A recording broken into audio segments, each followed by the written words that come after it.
So hapa utatuimbia wimbo gani? Tuimbe na wewe nyimbo. Okay, yeah. Okay, sawa. Nyimbo za Kristo. Haya, wimbo gani ya nyimbo za Kristo? Kristo wa neema yote. Kristo wa neema. Haya, tuone nani ataimba stanza ya kwanza na chorus na stanza ya pili. Sawa? Okay. Haya, sisi ni wasabato, msisahau. Kristo wa neema yote, imbisha moyo wangu, mifulizo ya baraka, inaamsha shangwe kuu. Unifunze nikupende, nikuandame kote, moyo wangu ukajae furaha na tumaini. Hajamaliza stanza. Leo ninakupeleka katika safari ya Daktari Njagi tukiwa katika hospitali ya PMC kusikia story yake na pia kujua anafanya nini. Asante sana daktari. How have you been? I've been well, thank you. I'm very glad to be here today. Thank you for the opportunity. I am so glad to have seen what you do. I'll start by that. What really inspires you, like, to interact with your clients, to make them this comfortable? Is it something which comes from your background? Well, I think partly yes. So I'm a born and raised Seventh-day Adventist, and I think acknowledging God's presence in what we do is something that I've grown really knowing. But getting to where we do, it's, you see, for us as doctors, sometimes we get so conditioned to our space that it's just another day. You wake up, go to the operating theater, do this complex surgery. Yeah. But when you get out of this space, being a doctor and be a human, you really get to appreciate that it's a very tensed situation right before surgery. Yes. Now, I just want you to imagine this patient's coming in. They have completely entrusted you. You're going to put them under anesthesia. Yes. They're going to be completely unconscious. And they're, sometimes, usually the biggest fear is they don't know if they're going to wake up or not. Yeah. Of course, it doesn't happen. So it's a very, very tense environment. And just finding a way to, ease in them and make them feel comfortable. I think that's where we started. It's just acknowledging that, yeah, I'm human, I'm doing this, but yes, God is here with us. And with our population, I think that is very reassuring. Actually, it is. I wish someone had done that to me some years ago. Let me start by your story. Yeah. Where were you born? And how was life like for you while you were growing up? Yes. So I'm born and raised from a village called Kiangweni. Kiangweni. Yeah, Kiangweni is in Kirinyaga County. And I'm born and raised in Kiangweni. So don't be lied by, my accent, another story. Yeah. But from class 1 to class 8, I'm going to a village rural school. Yes. And there's one photo of me in class 8, and it always baffles me. I didn't have shoes, I didn't have a sweater. Yes. So that's my upbringing. And I always say that that's where my soul rose from. So I see myself today as a doctor, but I not forgetting that I'm that kid who from Kiangweni. How was life like for you while you were growing up? Oh wow, it was hard. In a family of how many people? Oh my goodness! Now think about it as a family of six, and I'm coming number 6. Yeah. But I grew up in a time whereby it was challenging. Yeah. My mom, my dad were both teachers. My mom was a primary teacher. My dad was a high school teacher. So it was challenging. Those early mornings, having to walk to school. While walking to school, those cold mornings, what was your dream? What was back in your mind? Is this what you wanted to do? Interestingly enough, I never thought I would be this. What was very interesting, after my class 8 exam, when the exam came back, I remember I was at tea collection where we, pick tea and then, take it for collection. And I mean, this is a kid who just wants, to survive and move on. I still remember today, I was praying that, because we were, tea farmers, and before that it was coffee farmers, and taking coffee to the factory. I was always praying that, one day we'd get, a bicycle to be able to take, Your wish was just to have a bicycle? Just a bicycle. To take tea? Yeah, I have a bicycle now. So after all my journey, after primary school, I went to high school. I went to a church school, a Seventh-day Adventist school. It's Karura Adventist school, fantastic. And luckily enough, immediately after I finished, we relocated to United States. All right. Far from home. Far from home, not in Kenya. No. When you got into this, many of the people I've interacted with, it is a shocker to them. What they hear, or rather the people they see, like now I see you donned in that white, white attire, or even those beautiful clothes of yours while you're doing your job. But the reality is when you come to what you do. How is it like for you? One thing, Lisa, I'd never forget who really I am. And that's why this is, I think I'm who I am today. Because it's just like in any field. Look at lawyer; they have a certain code of working in a tie, and look at doctors. With all that, I'm always reminded, dude, you're a human being. So my being a doctor will never supersede me being a human being. What does that mean? I need to be empathetic. I need to, be human. I need to, be considerate in, what I do. I need to listen. I need to, treat others as you'd want to be treated. So that will never, depart from what I do. Is it scary being in there, especially when you're doing those surgeries? Yes, it is. Yes, it is. Extremely. Yes, oh, yes, it is. So how do you control yourself? How do you manage the situation?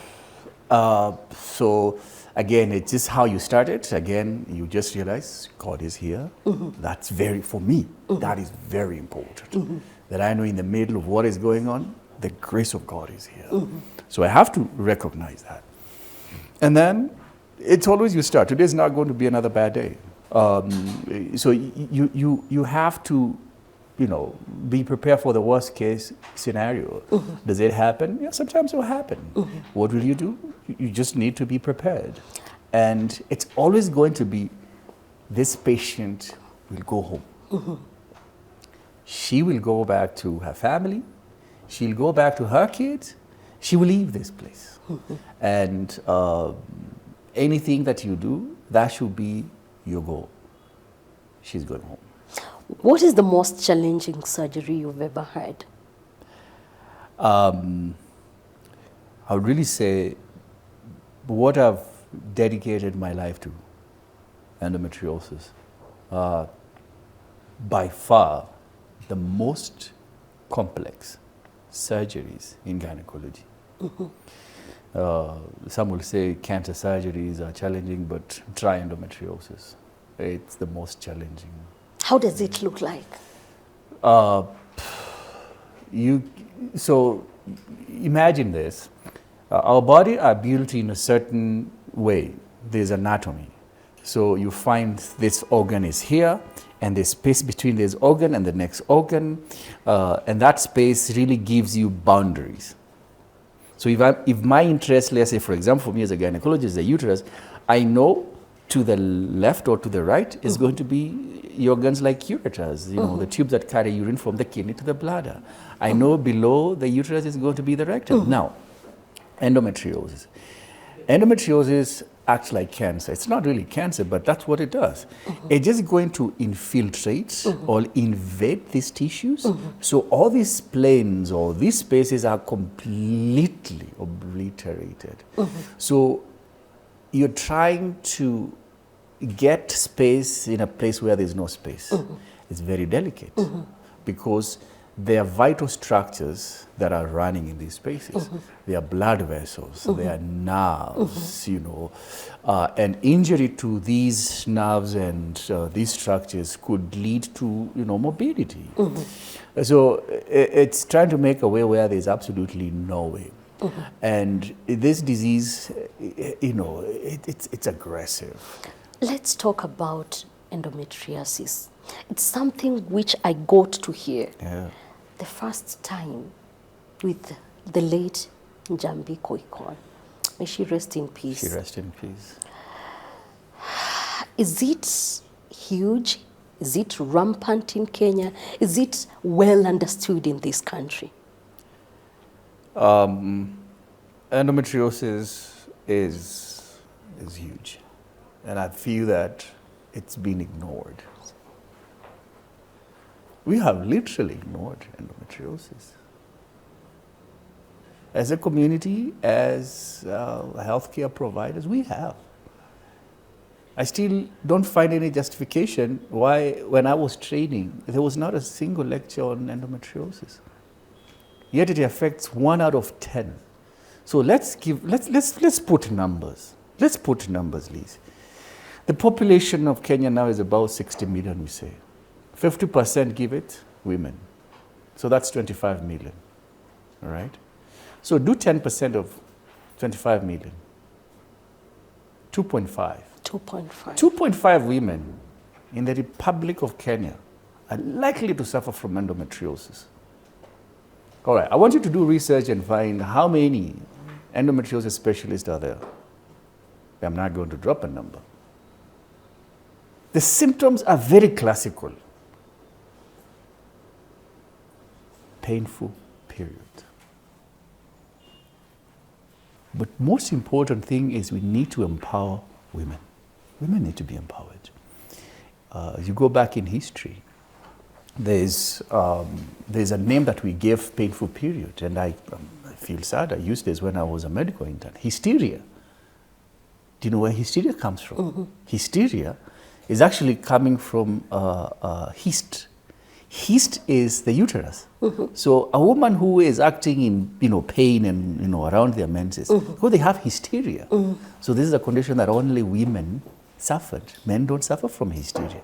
How discriminative is some of these, So we really have to be, if it's pain, call it pain. If it's pain during period, call it pain during period. Why can we not, what's so special about, it's okay. I just want to really put it here. It's okay for me to go buy tissue paper to clean my behind, but I cannot buy pads for my daughter, where she gets to menstruate once a month. Okay, we get to use words like sanitary towel. Wait a minute. Which is more, dirty? The tissue paper, of course. You've spoken of the numbers, the huge numbers we have in this country when it comes to this disease. What is it the country can do from your perspective, at least to support? Yeah. We need to start programs. The government has to be intentional about it. Now, we're talking about numbers, 10%. I've given you numbers. 2.5 million women in Kenya are likely to suffer from endometriosis. We need to start investing on diagnostics. And it's very simple. Ultrasound scan, you pick up endometriosis, you can start treatment. Treatment can be medical treatment, it can be surgical treatment. Diagnosis. We need to train more doctors. Doctors need to be remunerated. Because why should I be doing a surgery for, this surgery? My longest surgery has been 11 hours for endometriosis. why should I do this surgery for 11 hours for the young upcoming doctors?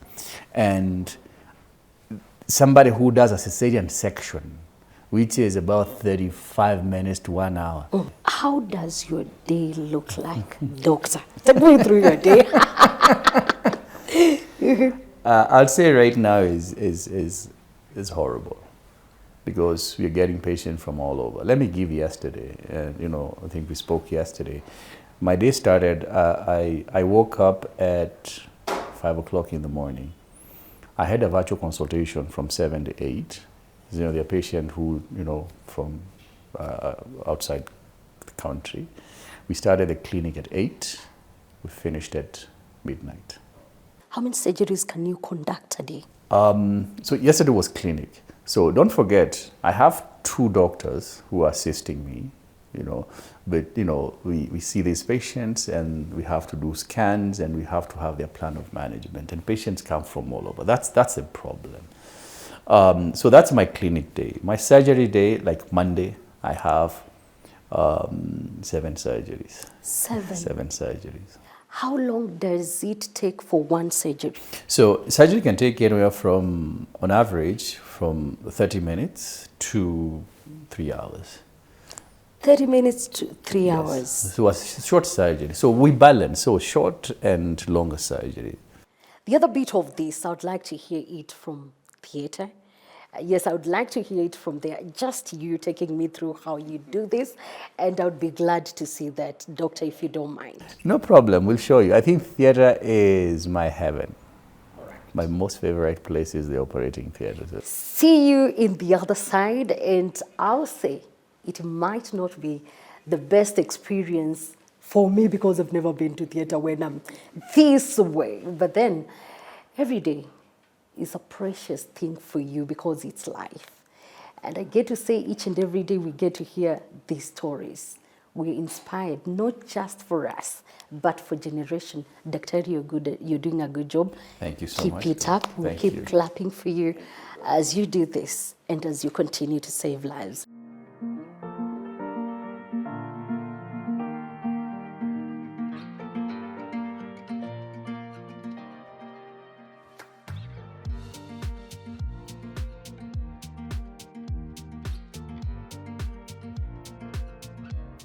So what do we have here on this table, on this bed? Right. So this is the basic of operating theatre. So this is operating table. Yeah. And this is where the patient will lie. For any kind of surgery, open surgery, laparoscopy, the patient is going to lie here. The head will be here. That's why you have this, comfortable, soft part for the head. Yeah. Now here, this is the anesthesia machine. Yeah. So this is what will now take over the breathing and pumping air throughout the surgery. So for 11 hours, the patient will be ventilated using this machine. And of course, as a surgeon will be here, your assistant will be here. So it becomes, a whole ecosystem with people playing different responsibility. So this is, I think to me, this is my most favorite space. How is favorite to you? I understand because of passion. What is this? So there are 2 types of surgery. Yeah. There's open surgery, where you make an incision open and then you're able to access inside the abdomen, or stomach. On the other hand, we have now what we call minimally invasive surgery. Some will call it surgery ya mashimo madogo. So what we do, instead of having this big incision, we're going to have small incision, where we are going to introduce this gadget here. This is called a trocar. Yeah. So a trocar will go through the abdomen. Yes. It's going to be about a centimeter. So not everything. Not everything. So it depends on the thickness of your anterior abdominal wall. Yeah. Some have thick, some have lean. So that's why this is long.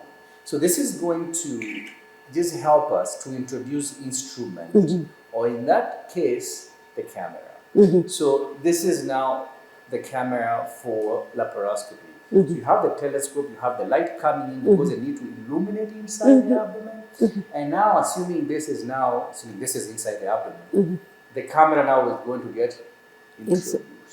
So when it's introduced, the image which we are seeing here will come here, and then it's going to be relayed to the screens or monitor. All right. So now, instead of operating looking down, will be operating looking at the monitor. When we're talking of your hours, you've spoken of 11, 12 hours. Do you have a family? And how do you balance that? I'm now behaving myself. Because on my early days, my family suffered my absence. Yeah. Being away, kids, my daughter grew up with me being, most time in the operating theater. So you can imagine if you're operating 10 surgeries, so basically you're starting in the morning, finishing late at night, you get home when kids are sleeping. But now I'm really intentional about it. As much as my patients need me, also my family needs me as well. So there's a little bit of a balance. And some of it, you will not believe it, is having my kids come to the hospital. Oh. So sometimes they'll bring me lunch in the operating theater, and we goof around for some few minutes. And that's How many kids do you have? I have 2 kids. Yeah, so I have a daughter. She is 11, and I have a son who is 4. All right. Yeah, so you can see the gap. On this bed, what are your sad moments? So first is when you go in and you find, for me, what I deal with mostly, the most thing that makes me a little bit sad is when you have a young patient, for instance, who has possibly no children, and they have desire for fertility. Let's say, for example, they have maybe, let's say, endometriosis. They have endometriosis. You go to sort it out, and you find that endometriosis has completely consumed their fertility. And you'll have a duty to tell them after surgery, I'm really sorry, fertility had been significantly affected, because that crushes the patient. Yeah. Your happiest song, because I've seen you singing with patients, counting with them while they are taking their anesthesia. Your favorite song? My favorite song is a song in Swahili that says, Usiku sana, usiniache gizani Bwana, msaada wako haukomi, ni peke yangu nami. In those moments when you're here, Yes, you're the captain of this ship. yeah. As a surgeon, it's you. Every decision, it's you making those decisions. And I think sometimes it gets a bit bumpy, it's a bit rough. And those moments you say, you know what, in this very dark moment, calm down. I have seen people pray with you. How does it feel? Do they ask for it? Do you do it? Early days, we detach science from Christianity. And we forgot that after everything is said and done, it is God. And I think we never gave patients space to really connect with their most important faith. Yeah. And so we just decided, why not? And Whereas other countries are kicking God out of, institution in schools, I think we need to. Oh. And so we say, no, it doesn't hurt to say a prayer. And it's just as simple as, Lord, we're getting into this, please, we ask your presence to be here, because we cannot do this without you. And God. In that moment, it is well with my soul. The questions I'm going to ask, they are my last questions, and they are quick fire questions. Yes, they are so simple. Your favorite moments? My favorite moment is when a patient sends me a message and tells me, Dr. Njagi, this is my first period since surgery, and it's my best period ever. Or I'm finally pregnant. Your regret? Why I never started this early? If you were to change career, which other career would you change to? If I change career, I'll still become a gynecologist. Nothing else. Your favorite meal? Chapati. Your favorite color? Oh God, do I have a favorite color? Oh shit. You got me on this one. Yes. Oh, my favorite color. Black? I don't know. You don't know. How many countries have you traveled to? Woo. Gosh, I've lost the count. It would possibly be more than 25. I appreciate Doc for giving me an opportunity. Last word in this show. I think the last word in this show is to say that painful period is not normal, and we need to empower women. Thank you so much, Doc. Again, we will continue clapping for you as you do this. And once again, it's a beautiful job. Only God can reward you. Men and even the earthly materials cannot, but God alone can reward you. Well, that's a beautiful story from Dr. Joe Njagi. You've heard his story. Is it not inspiring? Yes, it is. And I believe it is life-changing story. Another beautiful day, I'll have another leader, another story, and any other person you'd like us here on TV 47 to feature them on, we'll definitely go for them. Remember 22047, we will go for that one person. I'm Liz Mutuku. Keep it TV 47.